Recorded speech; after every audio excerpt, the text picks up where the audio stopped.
1만 달란트 탕감받은 자의 사람도 은혜를 입었고 이 삭개오도 은혜를 입었어요. 근데 결과가 어땠습니까? 1만 달란트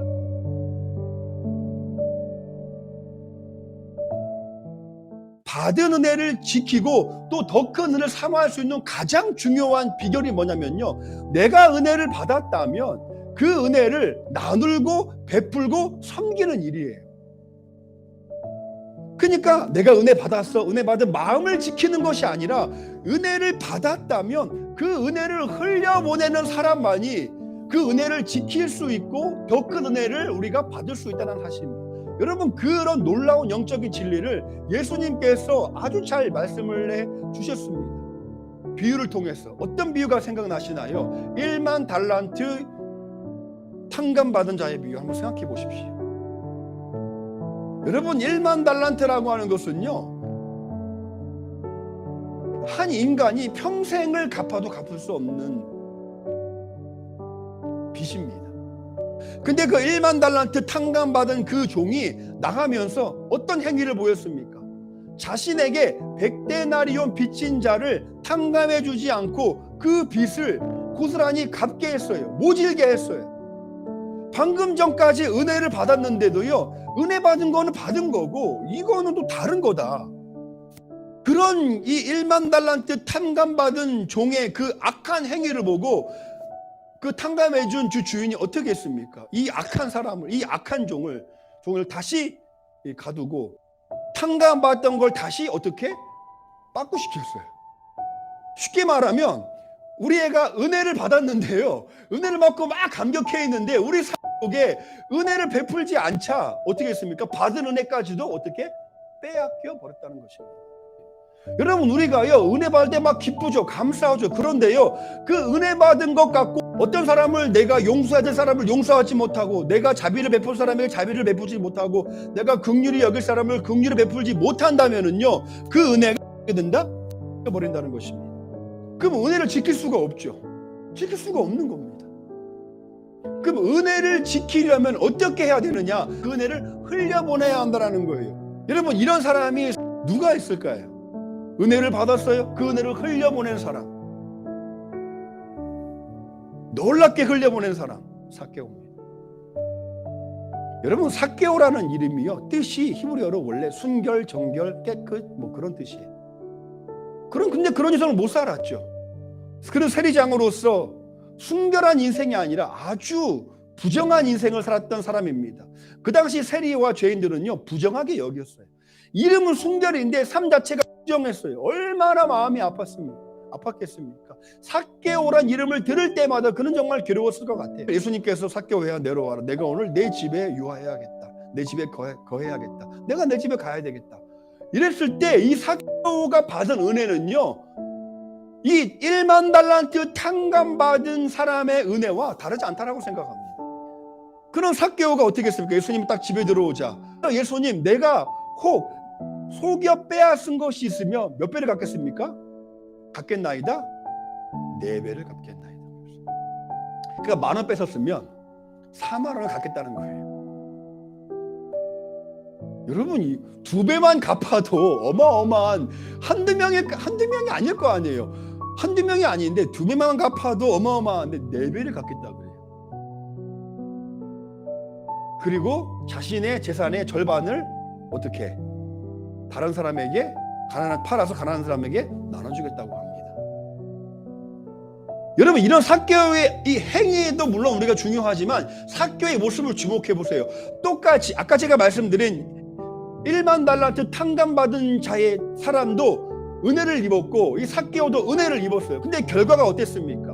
1만 달란트 탕감받은 사람은요, 자신만 그걸 누렸고 자신에게 그 100데나리온 그 빚진 사람을 탕감해주지 못해서 옥에 가두었을 때 결과가 어땠습니까? 은혜를 빼앗겨 버렸어요.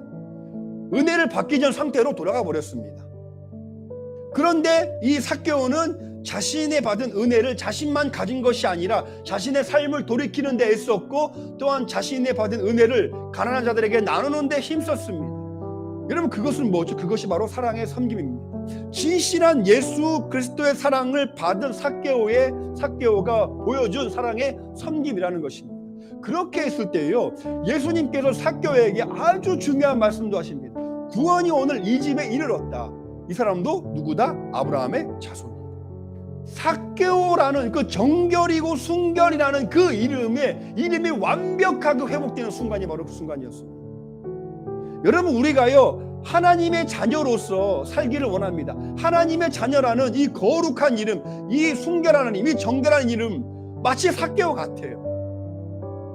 그런 이름이 불려질 때마다, 들려질 때마다 얼마나 우리 안에 있는 죄 때문에 마음이 부담스럽고, 하나님께는 우리에게 아무리 은혜를 베푸셔도 내가 정말 이런 은혜를 받을 만한 사람인가, 때로는 그 부끄러운 모습으로 주 앞에 나아가는 것이 너무나도 우리 안에 괴로움으로 느낄 때가 있다라는 것입니다. 내가 이렇게 살아가는데 과연 내가 그리스도인으로서 불릴 만한 사람인가라는 이런 괴로움, 그런 괴로움은요 삭개오가 받았던 괴로움하고 똑같은 괴로움이었어요. 똑같은 괴로움. 근데 그 삭개오가 하나님의 은혜 받았죠. 은혜 받을 만한 사람이어서 받은 게 아니라 그냥 전적인 예수 그리스도의 부르심으로.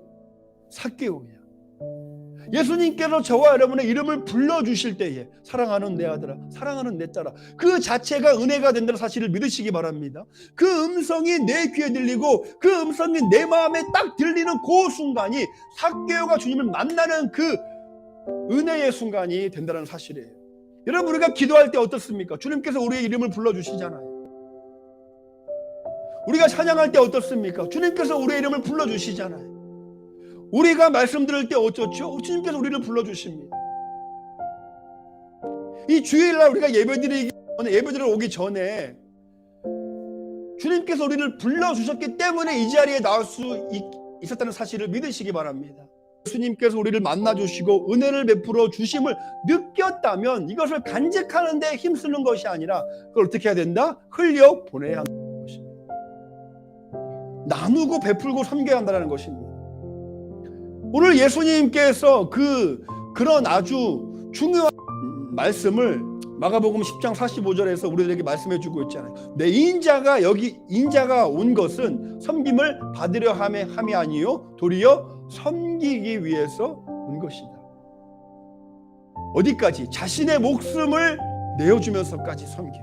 우리의 삶의 섬김은 그런 주님의 섬김을 우리가 닮아야 한다면요, 주의할 점이 있어요. 그게 뭐냐면, 그러니까 우리가 누군가를 섬긴다면, 우리가 공동체를 섬기고 지체를 섬기고 내 이웃을 섬기고 한다면은요, 그 섬김에는요 사랑 말고는 다른 마음을 품으시면 안 되는 거예요. 내가 어떤 거짓된 사랑으로 섬기면서 섬기는데 목적이 아니라 이 섬김을 통해서 나를 드러내고 뭔가 나의 내 만족을 위해서 섬긴다면, 이거는요 섬기는 사람은 본인은 은혜가 될지는 몰라도요 섬길 받는 사람은 하나도 은혜가 안 돼요. 왜? 자기중심적인 섬김이 되기 때문에. 예수님의 모습을 가만히 보면 어떤 모습인가요? 예수님 중심적인 모습으로 섬기셨나요? 그렇지 않잖아요.